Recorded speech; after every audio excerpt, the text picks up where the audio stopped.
আলহামদুলিল্লাহ, আল্লাহ রাব্বুল আলামিন পবিত্র জিলহজ মাসে আরাফার দিন জিলহজ মাসের 9 তারিখ,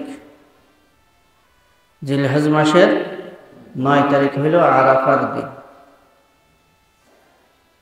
আমাদেরকে আজ জিলহজ মাসের 9 তারিখে আরাফার দিনে এই পবিত্র মসজিদে বসার তৌফিক দান করেছেন, এই জন্য বলি আলহামদুলিল্লাহ। আলহামদুলিল্লাহ। কাবে আহবার উনি বড় পণ্ডিত ছিলেন। একদিন উমর ফারুক রাদিয়াল্লাহু তাআলা আনহুকে বলেন যে আপনাদের ধর্মে একটা আয়াত আছে, কুরআনুল কারীমে একটা আয়াত আছে, এই আয়াতটা যদি আমাদের ধর্মের কোনো গ্রন্থে থাকতো তাহলে আমরা ওই দিনকে ঈদের দিন বানাইতাম। ওমর ফারুক রাদিয়াল্লাহু তাআলা আনহু বলেন, আয়াতটা কি? কাল ইয়াউমা আকমালতু লাকুম দীনাকুম ওয়া আতমামতু আলাইকুম নি'মাতি ওয়া রাদিতু লাকুমুল ইসলাম দীনা। আজকে আমি আকমালতু লাকুম নি'মাতি, আল ইয়াউমা আকমালতু লাকুম ওয়া আতমামতু আলাইকুম নি'মাতি ওয়া রাদিতু লাকুমুল ইসলাম দীনা। আজকের দিনে আমি আকমালতু লাকুম দীনাকুম, দিনকে কি করে দিয়েছি? পরিপূর্ণ করে দিয়েছি। ওয়া আতমামতু আলাইকুম নি'মাতি, আর আমার যে নিয়ামত, এই নিয়ামতটা কি করে দিয়েছি? পরিপূর্ণ করে দিয়েছি। ওয়া রাদিতু লাকুমুল ইসলাম দীনা, আর তোমাদের জন্য ইসলামকে দিন হিসেবে আমি নির্বাচন করেছি। সুবহানাল্লাহ। ওমর ফারুক রাদিয়াল্লাহু তাআলা আনহু বলেন, তোমরা কোরআন পড়ো, আবার রিসার্চ করো কোন আয়াতের কি মর্মার্থ, এটাও তোমরা অনুধাবন করো। আর আমরা সাহাবীরা কি বসে আছি? আমরা সাহাবীরা কি কোরআন তেলাওয়াত করি না? কোন আয়াতের কি, এগুলো আমাদের কি আছে? জানা আছে। আমরা ঘটনা জানি, ওমর ফারুক রাদিয়াল্লাহু তাআলা আনহু ইবনে আব্বাস রাদিয়াল্লাহু তাআলা আনহুকে সবসময় মূল্যায়ন করতেন। ছোট কিন্তু কাছে কাছে রাখতেন, মজলিসে বসলে তার কথার মূল্যায়ন করতেন। অন্যান্য সাহাবীরা এটাকে ছোট একটা ছেলে, তারে আমাদের সাথে রাখে, আমাদের কথার মতো তার কথারে গুরুত্ব দেয়। উনি পরীক্ষা করার জন্য একদিন বলেন, আচ্ছা বলো তো,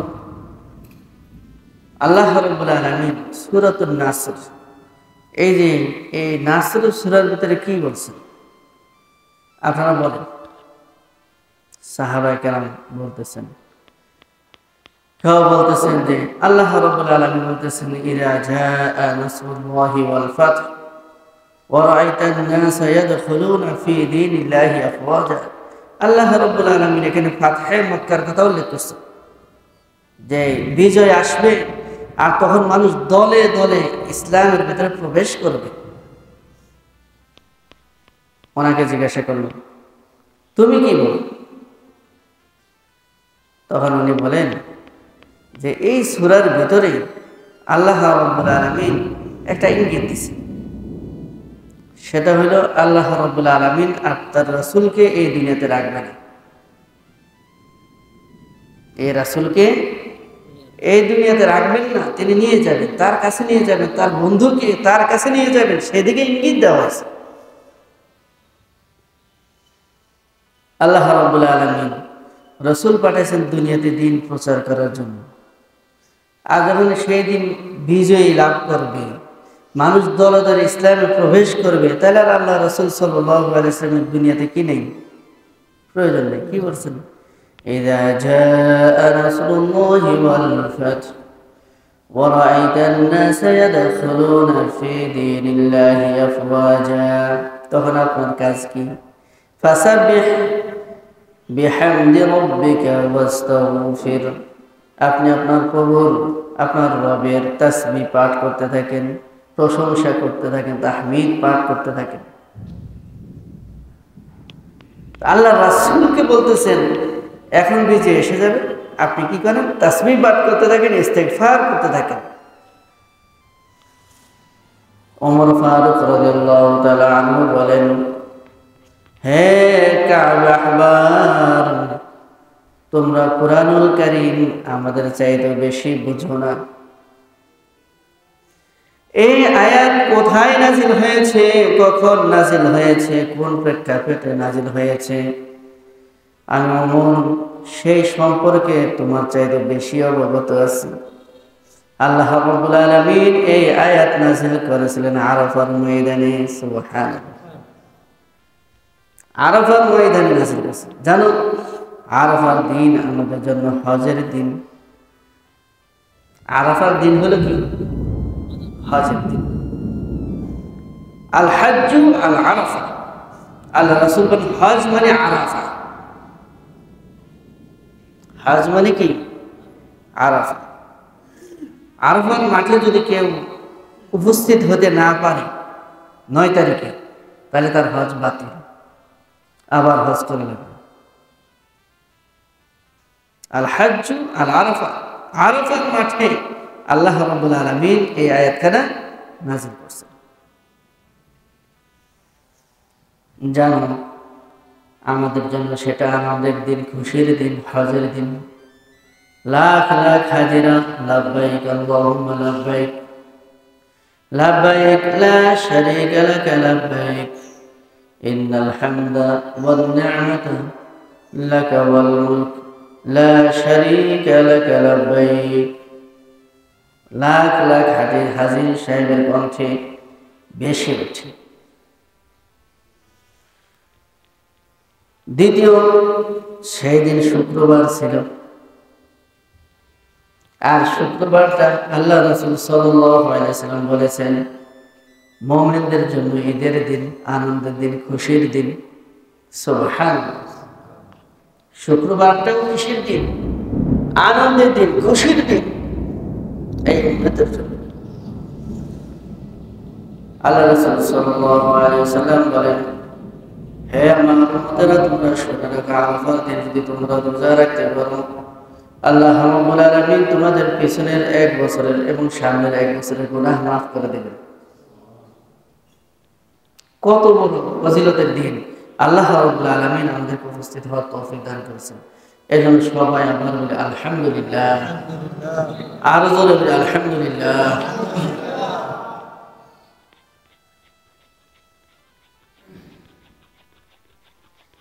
আমাদের এখানে আরাফার দিন, আর সৌদি আরবে আজকে হলো কোরবানির দিন। আরবে আজকে হলো কিসের দিন? তারা লাখ লাখ হাজি আজ কি করতেছেন? কোরবান করতেছেন। তারা মিনায় চলে গেছে, মিনায় গিয়ে সেখানে কঙ্কর প্রথমে কি করে? আজকে একটাতে মারবে, অন্যদিন 3টাতে, আজকে মারবে একটাতে। বড় রাতে মারবে, মারার পরে মাথার চুল মুন্ডাবে, এরপরে কোরবানি করবে। আজকে তাদের হজের হলো 3টা কাজ। এরপরে আবার সৌদি আরবে মক্কায় চলে যেতে হবে, মক্কায় গিয়ে তওয়াফ করে আবার চলে আসতে হবে। আল্লাহ রাব্বুল আলামিন আমাদের সবাইকে হজ করার তৌফিক দান করুন। আমাদের সামনে একটা ইবাদত, সেই ইবাদতের নাম হলো কোরবানি। ইবাদতের নাম কি? কোরবানি। কোরবানি শব্দের অর্থ হল নৈকট্য হাসিল করা, নিকট। কোরবান শব্দের অর্থ হলো নিকট। অর্থাৎ এর মাধ্যমে আমরা কি করতে পারি? আল্লাহ রাব্বুল আলামিনের নৈকট্য হাসিল করতে পারি। কোরবানির ইতিহাস, এটা পুরানো ইতিহাস। সে আদম আলাইহিস সালাম থেকে ইতিহাস, কোরবানির ইতিহাস। আল্লাহ রাব্বুল আলামিন আদম আলাইহিস সালামের 2 সন্তানের ভিতরে যখন মতভেদ দেখা দিল, মত পার্থক্য দেখা দিল, আল্লাহ রাব্বুল আলামিনের কাছে দোয়া করলেন। আল্লাহ বললেন যে দুজনকে বলো কোরবানি করতে। যার কোরবানি কবুল হবে সে হকের উপরে আছে, আর যার কোরবানি কবুল হবে না সে হকের উপরে নাই। সুবহানাল্লাহ।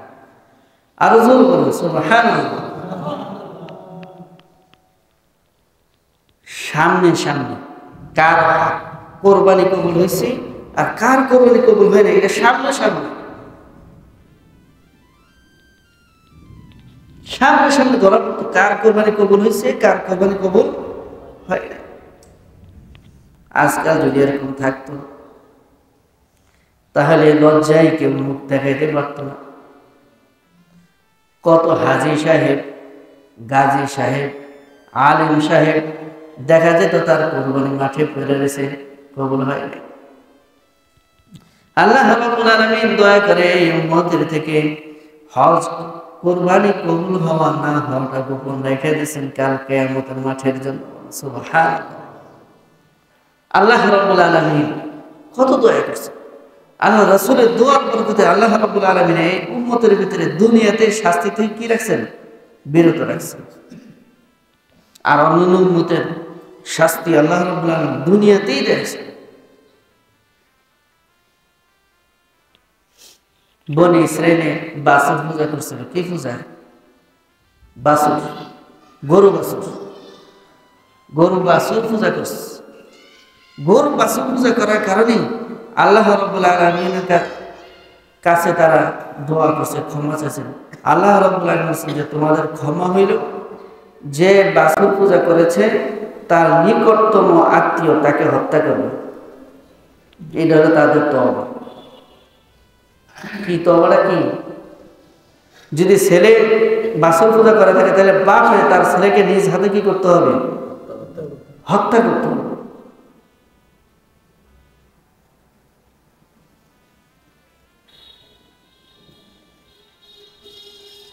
তারা আল্লাহ রাব্বুল আলামিনের এই আদেশ মাথা পেতে মেনে নিছে, মাথা পেতে মেনে নিছে। দেখা যায় বাপের সামনে তার ছেলে মাথা ঝুঁকাইয়া দিছে, ছেলের সামনে তার বাবা মাথা ঝুঁকাইয়া দিছে। আল্লাহ রাব্বুল আলামিন তাদের জন্য দোয়া করলেন। কি দোয়া করলেন? যে আকাশ থেকে এখনো মেঘমালা আইনা পরে জায়গাটাকে অন্ধকার করে দিছে, যাতে চোখের সামনে দেখলে মনে কষ্ট লাগবে। ৭০,০০০ হত্যা হয়ে গেছে। এরপরে আল্লাহ রাব্বুল আলামিন মেঘটাকে উঠে রেখে গেছে। তারা সোজা সোজা তো মানতে চায়নি, সোজা সোজা কি করতে চায়নি? মানতে চায়নি। আল্লাহ রাব্বুল আলামিন পাহাড়ের উঠে এখনই হুকুম মানো, নাইলে পাহাড় ছেড়ে দিলাম। এখনই হুকুম মানো, নাহলে কি করে দিলাম? وَإِذْ نَتَقْنَا الْجَبَلَ فَوْقَهُمْ كَأَنَّهُ ظُلَّةٌ। আল্লাহ রাব্বুল আলামিন বলেন আমি পাহাড়কে তাদের উপরে ধরলাম যেন মেঘ। তোমরা এখনই আমার অর্ডার মানো, নাহলে তোমাদের মাথার উপরে এই পাহাড় পড়তেছে। তারা তাড়াতাড়ি বসে গেছে। আল্লাহ রাব্বুল আলামিন অন্ধকার তৈরি করে দিয়েছে। এক মুহূর্তে ৭০,০০০ শেষ। কত হাজার? ৭০,০০০। পরে আল্লাহ রাব্বুল আলামিন ক্ষমা করে দিয়েছে। কত! কিন্তু এই উম্মতের দয়া করার কারণে, মায়া করার কারণে আমরা কি হয়ে গেছি? এই অপরাধ করি, এই ভুলে যাই, এই অপরাধ করি, এই ভুলে যাই, এই অপরাধ করি, এই ভুলে যাই। আল্লাহ রাব্বুল আলামিন বলেন তোমার 2 সন্তান যদি কোরবানি করে আর কোরবানি কবুল হয়, আমি আল্লাহ রাব্বুল আলামিন বলতেছি যার কোরবানি কবুল হবে সে হক পথে আছে। কিভাবে বুঝতে কোরবানি কবুল হয়েছে? ইতিহাসে বিভিন্ন ধরনের কথা লেখা আছে। হয়তো আকাশ থেকে আগুন আসতো। কি আসতো? আগুন। সবাই কোরবানি করে মাঠে রেখে দিত। যার কোরবানি কবুল হইতো আকাশ থেকে আগুন এসে তার কোরবানিটাকে পোড়াইয়া দিয়ে যাইত, তার কোরবানিটাকে পোড়াইয়া দিয়ে যাইত। যার কোরবানি পুড়ে দিয়ে যাইতো আকাশ থেকে আগুন এসে তার কোরবানি কবুল। আর যারটা পরে থাকে কি হয় নাই? কবুল হয় নাই। তাদের দুই সন্তানকে আল্লাহ রাব্বুল আলামিন পরীক্ষা করছিলেন। একজনের নাম ছিল কি? হাবিল, আর একজনের নাম ছিল কি? কাবিল। হাবিল সে মেষ, দুম্বা এগুলো তার ছিল। সে সুন্দর দেখা, উৎকৃষ্ট দেখা একটা দুম্বাই না আল্লাহর জন্য কোরবানি করে রেখে গেছে। আর কাবিল সে চাষাবাদ করত। সে একেবারে ধানের ভিতরে যে ছিটা ধান আছে না, যার অন্তর কি থাকে? খারাপ থাকে। তার অন্তরে এমনই সে কি দিছে? একেবারে খারাপ যে ধান, ওরকম চিটা ধান এনে কোরবানির জন্য রেখে গেছে। لن تنالوا البر حتى تنفقوا مما تحبون وما تنفقوا من شيء فإن الله به عليم। আল্লাহ রাব্বুল আলামিন বলেন, তোমরা কখনো নেক উপার্জন করতে পারবে না। লান তানালুল বিররা, তোমরা কখনো নেক উপার্জন করতে পারবে না। হাত্তা তুনফিকু মিম্মা তুহিব্বুন, যতক্ষণ পর্যন্ত তোমরা তোমাদের যে প্রিয় জিনিস আছে সেই প্রিয় জিনিস থেকে আল্লাহ রাব্বুল আলামিনের জন্য সদকা না করবে, ততক্ষণ পর্যন্ত তোমরা নেকি উপার্জন করতে পারবে না। কোনটা দিতে হবে আল্লাহকে? কোনটা বলেন? যেটা ভালো লাগে, যেটা কি লাগে? ভালো লাগে, যেটাকে ভালোবাসো সেখান থেকে সদকা করো। যতক্ষণ পর্যন্ত না করবা ততক্ষণ পর্যন্ত নেকি উপার্জন হবে না। লান তানালুল বিররা, তোমাদের নেক উপার্জন হবে না। হাত্তা তুনফিকু মিম্মা তুহিব্বুন, যতক্ষণ তোমরা ওখান থেকে খরচ না করবে যেটাকে তোমরা ভালো জানো, জমায়ে রাখতে ভালোবাসো, সেখান থেকে যতক্ষণ খরচ না করবে আল্লাহ রাব্বুল আলামিন ততক্ষণ পর্যন্ত তোমাদেরকে নেকি দিবেন, তোমরা নেক উপার্জন করতে পারবে না। তো এটা কাবিল কি দিছিল? কোরবানির জন্য কি দিছিল? চিটা ধান। আপনার ইচ্ছা খেয়াল রাখেন না কেন? কাবিলে দিছিল কি? চিটা ধান, যেটা যেটা মানুষে খায় না। অন্য কিছু খাইতে পারে কিন্তু মানুষে খায় না। আল্লাহ রাব্বুল আলামিন হাবিলের কোরবানি কবুল করলেন, তার পশুটাকে জ্বালায় দেয়া গেছে, কিন্তু ওই ব্যক্তির ধান আল্লাহ কি এখানে ফাঁসিয়ালি করছে? কি বলেন? এখানে কি ফাঁসিয়ালি করছে? ফাঁসিয়ালি করে, কারণ সে যে দান করছে, এর দানের ভিতরে তার কি ছিল না? মহাব্বত ছিল না, ভালোবাসা ছিল না, আল্লাহর নেক উপার্জন তার মনের ভিতরে ছিল না। এই জন্য আল্লাহ তারটা কি করেন নাই? কবুল করেন নাই। আর ওই ব্যক্তি সে দুম্বা দিছে, তার দুম্বার ভিতরে যেটা উৎকৃষ্ট, মোটা, তাজা এবং সুন্দর দেখে একটা দুম্বা দিছে, আল্লাহ রাব্বুল আলামিনের দরবারে কোরবানি শুরু। إذ قربا قربانا فتقبل من أحدهما ولم يتقبل من الآخر قال لأقتلنك قال إنما يتقبل الله من المتقين। যখন আল্লাহ রাব্বুল আলামিন এক ভাইয়ের কোরবানি কবুল করলেন, আরেক ভাইয়ের কোরবানি কবুল করলো না।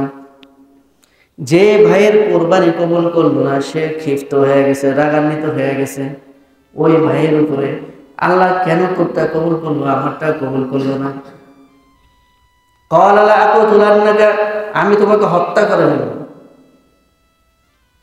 মানুষের যখন কিছুই না দেখে তখন কি দেখ এর ভাষা কোনটা? এই রে, আমি তোমাকে লাআকুতুলান্নাকা। তখন ওই ভাই বলে, ভাই এটা কি? আপনি আমাকে হত্যা করতে চাইতেছেন কেন? ইন্নামা ইয়াতাকাব্বালুল্লাহু মিনাল মুত্তাকিন, আল্লাহ তো যে মুত্তাকি তারটা কবুল করে। তুমি মুত্তাকি হয়ে যাও, তুমি ভালো হয়ে যাও, তাহলে তো আল্লাহ তোমারটাও কি করবেন? কবুল করবে। আমাকে পিটাইলে, আমার মারলে, তাহলে কি তোমারটা কবুল হবে? তো সেই কোরবানির আমল আমাদের সামনে, কোরবানির আমল আমাদের সামনে। আল্লাহ রাসূল সাল্লাল্লাহু আলাইহি ওয়াসাল্লাম বলেন, কোরবানির দিন আল্লাহ রাব্বুল আলামিনের কাছে পশু কোরবানির চাইতে আর কোনো উৎকৃষ্ট আমল নাই। ওই দিন পশু কোরবানির চাইতে ইহরাকের দাম, রক্ত প্রবাহিত করার চাইতেও আর কোনো উৎকৃষ্ট আমল কোরবানির দিন আল্লাহর কাছে নাই। সবচেয়ে উৎকৃষ্ট আমল কোনটা? কোরবানির দিন কোরবানি করা। কোরবানি করা আল্লাহ রাব্বুল আলামিন আমাদের সবাইকে কোরবানি করার তৌফিক দান করুন। আল্লাহ রাসূল সাল্লাল্লাহু আলাইহি ওয়াসাল্লাম বলেন, তোমরা যদি কোরবানি করো তোমাদের কি ফায়দা হবে? আল্লাহ রাসূল সাল্লাল্লাহু আলাইহি ওয়াসাল্লাম বলেন, লিকুল্লি কাতরাতিন, পশুর প্রত্যেকটা ফোঁটার বিনিময়ে আল্লাহ রাব্বুল আলামিন তোমাদেরকে নেকি দান করে দিবেন। কিসের বিনিময়ে? প্রত্যেকটা রক্তের ফোঁটার বিনিময়ে আল্লাহ রাব্বুল আলামিন নেকি দান করে দিবেন। আল্লাহ রাসূল সাল্লাল্লাহু আলাইহি ওয়াসাল্লাম বলেন, লিকুল্লি শাআরাতিন হাসানাতুন, আল্লাহ রাব্বুল আলামিন ওই পশুর প্রত্যেকটা পশমের বিনিময়ে তাকে নেকি দান করে দিবে। পশুর পশম গণে দেখছি, গণে দেখছি আমরা। আল্লাহ রাব্বুল আলামিন এই পশুর গায়ে যে কত পশম আছে এগুলোর বিনিময়ে আমাদেরকে কি দিয়ে দিবেন? নেকি দিয়ে দিবেন। শুধু তাই না, আল্লাহ রাসূল সাল্লাল্লাহু আলাইহি ওয়াসাল্লাম বলেন, ও আমার সাহাবীরা তোমরা শুনে রাখো, কাল কিয়ামতের মাঠে জাহান্নাম থেকে ঢালের মতো এই কোরবানি তোমাকে হেফাজত করে রাখবেন। বলো সুবহানাল্লাহ, আরো জোরে বলো সুবহানাল্লাহ। কিসের মতো? ঢাল। যুদ্ধের ময়দানে একটা ঢাল মানুষকে শত্রুর আক্রমণ থেকে কিভাবে হেফাজত করে, কাল কিয়ামতের মাঠে ঢালের মতো জাহান্নাম থেকে এই পশু আমাকে হেফাজত, আপনাকে হেফাজত করে। সুবহানাল্লাহ। শুধু এই আরো অনেক খুঁজলেন। আল্লাহ রাসূল সাল্লাল্লাহু আলাইহি ওয়াসাল্লাম বলেন, ইন্নাহু লা ইয়াতি ইয়াউমাল কিয়ামাতি বিকুরুনিহা, কাল কিয়ামতের মাঠে এই পশু সরাসরি হাশরের মাঠে উপস্থিত হয়ে যায়। বলে সুবহানাল্লাহ। কোথায়? হাশরের মাঠে। তখন এই পশুর যে শিং, যে খুর, যে চামড়া, যে হাড্ডি, এগুলো নেকির পাল্লায় রাখা হবে। সুবহানাল্লাহ। এগুলো কোথায় রাখা হবে? নেকির পাল্লায় রাখা হবে। এর বিনিময়ে আল্লাহ রাব্বুল আলামিন জান্নাত দিয়ে দিবেন। আল্লাহ রাসূল সাল্লাল্লাহু আলাইহি ওয়াসাল্লাম বলেন, হে আমার সাহাবীরা তোমরা ভালো করে শুনে রাখো, ভালো করে শুনে রাখো। কয় কি? কয় কুরবানি ঈদুল আজহা সামনে এসে গেছে, তোমরা তো ঈদুল আজহার জন্য পশু ক্রয় করবে। কি বলেন? আমরা আগে থেকে ক্রয় করি না, নাকি ঈদের দিন ক্রয় করি?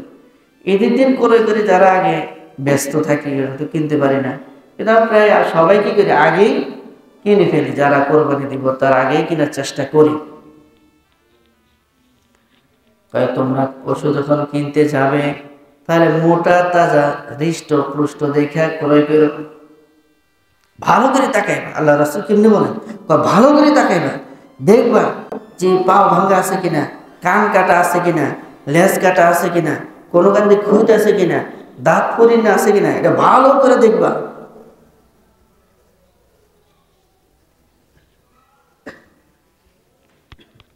দেখার পরে ক্রয় করবা। কাল হাসরের মাঠে আল্লাহ রাব্বুল আলামিন তোমাকে এই পশুর পিঠে চড়াই ফুলসিরাত পার করে দিবে। এই পশুর পিঠে চড়াই কি করে দিবেন? ফুলসিরাত পার করে দিবেন। আল্লাহ রাসূল বলেন, হে ফাতেমা, হে ফাতেমা বিনতে মুহাম্মদ, হে ফাতেমা তোমাকে আমি বলতেছি, তুমি তোমার কোরবানির পশুর সামনে যাও। তুমি তোমার কোরবানির পশুর সামনে যাও, পশুর সামনে যাও। যখন জমাই দিতে থাকে তুমি সামনে উপস্থিত থাকো।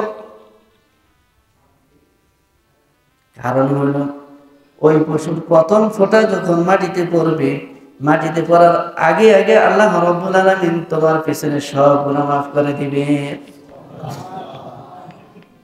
আল্লাহ রাসূল সাল্লাল্লাহু আলাইহি ওয়াসাল্লাম বলেন, ওই পশুর ফোঁটা মাটিতে পড়ার আগে আগে আল্লাহ রাব্বুল আলামিন তোমার এই পশুটাকে আকাশে নিয়ে যান, একটা স্থানে রেখে দেন।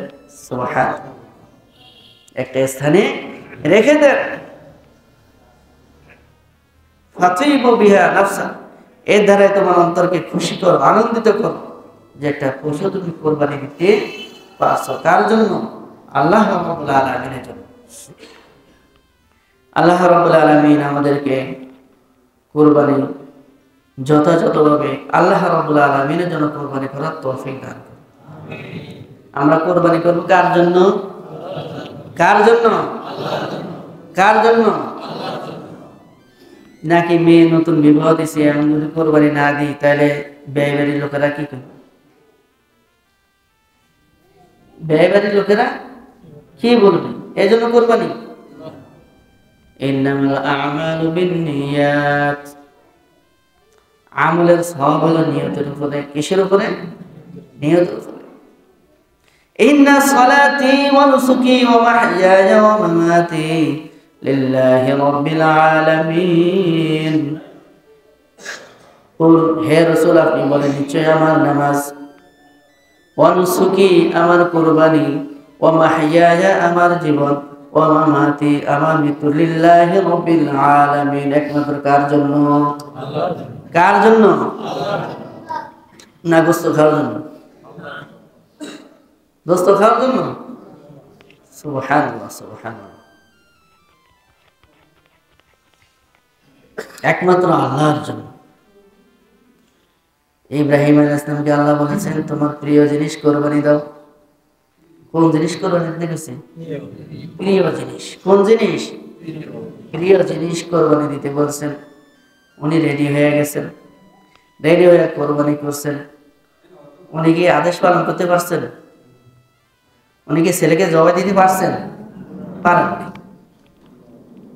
উনি ছেলেকে জবাই দিতে পারেননি, কিন্তু আল্লাহ রাব্বুল আলামিন বলেন যে তিনি উত্তম কোরবানি দিয়েছেন। কারণ কি? কোরবানি যে মাকসাদ, সেই মাকসাদটা ওনার থেকে হাসিল হয়ে গেছে। কোরবানি যে উদ্দেশ্য আল্লাহর প্রেমের পরীক্ষা করা, সেটাতে উনি কি হয়ে গেছেন? পাশ করছেন। যার কারণে ফাদাইনাহু বিযিবহিন আযীম, আল্লাহ বলেন আমি তাকে মুক্তি দিয়ে দিলাম বিশাল একটা জন্তুর মাধ্যমে। বিশাল একটা জন্তুর মাধ্যমে। তাহলে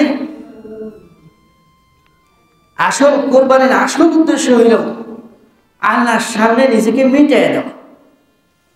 আল্লাহ যদি বলে এখন মাঠে গিয়ে বৃষ্টির ভিতরে দাঁড়ায় থাকো, আমি রেডি। আল্লাহ যদি বলে এখন তুমি রাস্তায় বেরিয়ে পড়ো, আমি রেডি। আল্লাহ যদি বলেন এখন তুমি ঘুম থেকে উঠে মসজিদের দিকে আসো, আমি রেডি। এটাই হলো আসল কোরবানি। এটাই হলো কি? আসল কোরবানি। আল্লাহর সামনে ফালাম্মা আসলামা ওয়া তাল্লাহু লিল জাবির, যখন উভয়ে আত্মসমর্পণ করছে। আল্লাহ কি বলেন? যখন ইব্রাহিম এবং ইসমাইল দুজনে আত্মসমর্পণ করল, ওয়া তাল্লাহু লিল জাবিন, এরপর তাকে জমিনে শোয়া দিলেন। আসলামা, আসল উদ্দেশ্য হলো আল্লাহর সামনে নিজেকে মিটিয়ে আত্মসমর্পণ করা। আমি কিছুই না, আপনি যেটা বলবেন আমি সেটাই। আপনি যদি বলেন এখন ঘর বাড়ি ছাড়ো, ছাড়া দিলাম। আপনি যদি বলেন এখন ঘরের ভিতরে ঢুকে বসে থাকো, আমি বসে থাকলাম।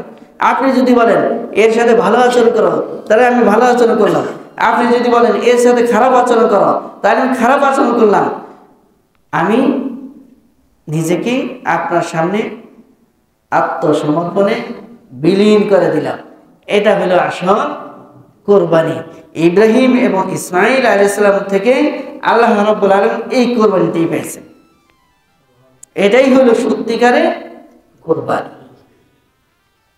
এটাই হলো সত্যিকারের কোরবানি। আমরা পশু কোরবানি করি, কিন্তু মনের ভিতরে বড় পশু ঢুকায় রাখছি, ঢুকায় রাখছি মনের ভিতরে এর চাইতে বড় পশু। সেটাকে এখন কি করতে পারি নাই, কোরবানি দিতে পারি নাই। সেটা যারা যা বলে আমরা ওইটাই মানি।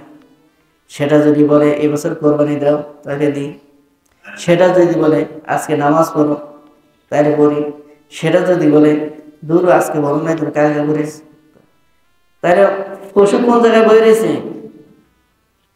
আসল পশু কোথায় বসে আছে? অন্তরের ভিতরে। অন্তরের ভিতরে আসল পশু বসে রয়েছে। এটার এখনো আমরা কি করতে পারি নাই, কোরবানি দিতে পারি নাই। এখনো এটাকে কোরবানি দিয়ে আল্লাহর সামনে নিজেকে সুপর্দ করতে পারি। আল্লাহ রাব্বুল আলামিন আমাদেরকে বোঝার তৌফিক দান করুন। আমরা অনেকে কোরবানি পশু নিজ হাতে জবাই দেওয়া উত্তম। কোরবানি পশু কি নিজ হাতে জবাই দেওয়া উত্তম। কি বলছে বুঝছেন? যদি নিজেরা ভালো করে জবাই দিতে পারি, বলে নিজ হাতে জবাই দেওয়া উত্তম, এই জন্য আমি জবাই দিতেছি। কোনখান দিয়ে ফুসাইতে হবে, কোনখান দিয়ে কি হতে, এটি কিছু জানা নেই, কিছুই কি নেই, জানা নেই। তাহলে তো হবে না। হবে এখন থেকে শিক্ষা শুরু করেন, কেমনে জবাই দিবেন, কেমনে কি করবেন, কি দোয়া করবেন, এদের শিক্ষা শুরু করেন। তাহলে নিজ হাতে নিজের পশু কোরবানি করা কি উত্তম। নিজে দোয়া করলেন, জবাই করে আল্লাহর কাছে কাঁদলেন, আল্লাহ আমার পশুটা তোমার নামে কোরবানি করে দিলাম, কবুল করো। কি করো? আল্লাহুম্মা তাকাব্বাল মিন অমুক অমুক। আর যিনি জবাই করে দেন, আল্লাহুম্মা তাকাব্বাল মিন্নি কামা তাকাব্বালতা মিন হাবিব। মিন্নি মানে আমার পক্ষ থেকে, আর অন্যের পক্ষ থেকে গেলে মিন অমুক অমুক এই সেই। তাহলে কোরবানি পশু সবচেয়ে উত্তম হলো কে জবাই দেওয়া, নিজেরটা নিজেই জবাই দেওয়া। যদি আমরা না পারি তাহলে হুজুরেরা আছে, মাদ্রাসার হুজুরেরা আছে, মসজিদের হুজুরেরা আছে, ওনাদের মাধ্যমে আমরা কি দিই, জবাই দিই। একটা কথা আপনাদের জানানোর জন্য বলতেছি, সেটা হইল নিয়ত কি মুখে না অন্তরে? নিয়ত কি মুখে না অন্তরে? বরং অনেক সময় নিয়তে থাকে একটা, মুখে কয় আরেকটা। হয় না? হয় না? হয় না? হয় না? নিয়তে থাকে একটা, মুখে কয় কি আরেকটা। এমন মাসলাও আছে। কেউ নিয়ত করে দাঁড়াইছে, জোহরের 4 রাকাত ফরজ নামাজ পড়তেছে, মুখে দিয়ে ফট করে বলে ফেলেছে আসরের। এখন কোন নামাজ বুঝেন নাই? দাঁড়াইছে জোহরের নামাজ পড়বো, এই নিয়তে কি করছে, দাঁড়াইছে জোহরের ফরজ পড়বো, আর মুখ দিয়ে বলে ফেলেছে ভুলে কি আসর। এখন এটা কোন অর্থে হবে? জোহরের হবে, কারণ মুখের এই কথার কোনো কি নেই, ভ্যালু নেই। মুখের এই কথার কোনো ভ্যালু নেই, কারণ অন্তর নিয়ত থাকে কোথায়, অন্তরে। আমরা যারা গরু পশু ক্রয় করছি, যে যেটা ক্রয় করছি, এই যে নিয়তে ক্রয় করছি, এই তো নিয়ত হয়ে গেছে। 7 জনে যে আমরা কিনলাম, এই তো নিয়ত শেষ। এরপর আমরা কি করি, ওই ইমাম সাহেব যখন জবাই দেয়, তখন ওনার সামনে কাগজ একটা ধরে দিই, ইমাম সাহেব এই ওনাদের নামে। বুঝাইছে? কিন্তু ইমাম সাহেব হুজুরের এটা দিলেও কোনো ফায়দা নেই, না দিলেও কোনো কি নেই, ক্ষতি নেই। না দিলেও কোনো কি নেই, ক্ষতি নেই। নিয়ত তো আগেই আল্লাহর, যখন পশু ক্রয় করছি কোরবানির নিয়তে 7 নামে 7 জনের নিয়তে আমরা যখন ক্রয় করছি, তখন আল্লাহ কি করছেন, এটা দেখছেন, এটা কবুল হয়ে গেছে। জবাইয়ের সময় এখন কোরবানি করছে, এটা ওই আপনাদের উদ্দেশ্যে, অর্থাৎ আপনাদের পক্ষ থেকেই ইমাম সাহেব কি করে দিছে, জবাই করে দিছে। আপনাদের পক্ষ থেকেই ইমাম সাহেব জবাই করে দিছে। এতে কোনো কি নেই, কোনো ক্ষতি নেই। অনেকে আবার হয়তো হারে কি নামটি পড়ে নাই, এই নাম একটা দুইটা তিনটা চারটা পড়তে পড়তে অনেক সময় কি হয়ে যায়, সময় চলে যায়। এই জন্য যে কথাটা বললাম, 2 নম্বর হইল পশু জবাই করতে উত্তম ছুরি ব্যবহার করা। কি ব্যবহার করা? আল্লাহ রাসূল সাল্লাল্লাহু আলাইহি সাল্লাম আয়েশা রাদিয়াল্লাহু তাআলা আনহাকে বলেন, ছুরিটা উত্তম রূপে তুমি ধার দিয়া দাও। ছুরিটা উত্তম রূপে কি করে দাও? ধার দিয়ে দাও। কারণ আল্লাহ রাসূল সাল্লাল্লাহু আলাইহি সাল্লাম বলেন, ইন্নাল্লাহা কাতাবা আলা কুল্লি শাইইন রাহমা। আল্লাহ রাব্বুল আলামিন প্রত্যেক জিনিসের উপরে দয়া করাকে ফরজ করেছেন। কি করেছেন? প্রত্যেক জিনিসের উপরে দয়া করাকে ফরজ করে দিয়েছেন। এমনকি যে কোরবানি পশুটাকে আমরা জবাই করব, তার উপরে একটু দয়া করতে হবে, তার উপরে কি করতে হবে? দয়া করতে হবে। আল্লাহ রাসূল সাল্লাল্লাহু আলাইহি ওয়াসাল্লাম বলেন, এমনকি কোরবানি যখন আমরা পশুকে শোয়াই, এর আগে যেন এই পশু ছুরিটাও না দেখে, ছুরিটাও যেন সে না দেখে।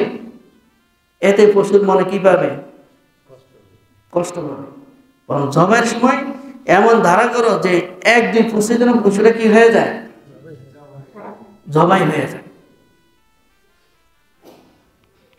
যত বেশি ফুস লাগবে ওর কষ্ট তত বেশি হবে। 1 ফুস 2 ফুস এর বেশি যেন না যায়। আল্লাহ রাসূল সাল্লাল্লাহু আলাইহি ওয়াসাল্লাম বলছেন, সাবধান সাবধান, এগুলিকে তোমরা কি দিও না? কষ্ট দিও না। আমাদের দেশে কি করা হয়? পোষাইতে বসে না, কাটা হয় না, কাটা হয়নি। 4টা রগ, বড় বড় যে 4টা রগ আছে, এই 4টা রগ কাটা হইলেই জব হয়ে যায়,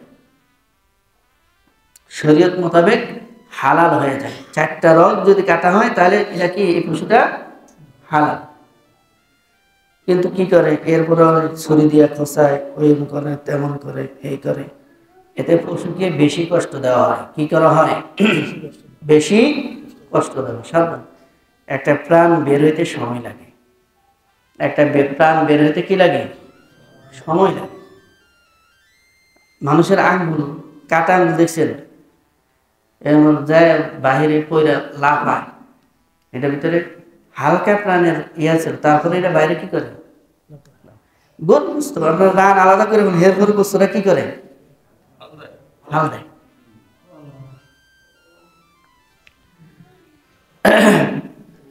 এই জন্য দ্বিতীয় কথা হইল, এটার রূপটা পরিপূর্ণভাবে বের হওয়ার পর আপনার পায়ে রোগ কাটবেন। অনেকে রূপ বার করতে গরু এর কি হয় না, শান্ত হয় না, আগেই কি করে দেয়? পায়ে কাটাকাটি শুরু করে দেয়। এটাও তাকে কি দেওয়া হয়? কষ্ট দেওয়া হয়। এটাও তাকে কি দেওয়া হয়? কষ্ট দেওয়া হয়। আবার অনেক কষাই আছে, ওই গরুরা যখন গরম থাকে তখন চামড়াগুলো ছিলতে একটু সুবিধা হয়। তো এই গরু জবাই পরে হেরাই সমস্ত ইয়াগুলি চামড়াগুলি সোলা শুরু করে দেয়। এতে কষ্টের উপর কষ্ট। সাবধান, এমন আমরা পশুকে কি করব না? অতিরিক্ত কষ্ট দেব না।